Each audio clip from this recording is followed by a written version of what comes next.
for detention and the basis for detention. So, what is the law and what is the crime that I committed? Show to me now the legal basis for my being here. As apparently I was brought here not of my own volition. It's somebody else's.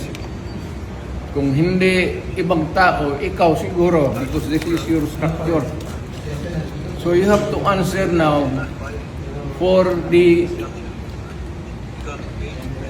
deprivation of liberty.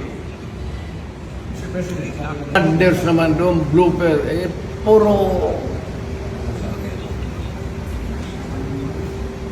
pagdating sa trial dyan, tatawagin kita sa witness stand.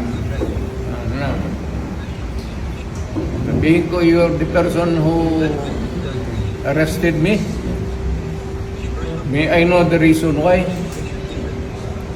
Have you read the documents? Or at least, have you read the case at that time when you made the arrest? So that you would be guided to what you should know. Yan lang yan. Magkaibigan tayo, galing ako gobyerno. Victor General naman kayo.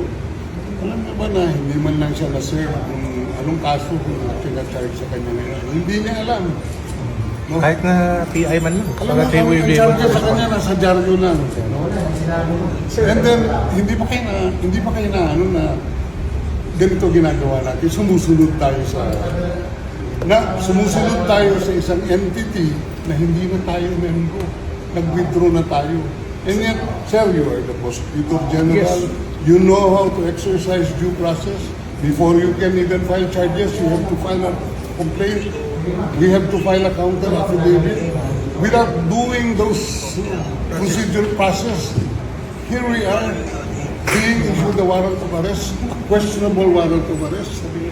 Ano naman to, sir?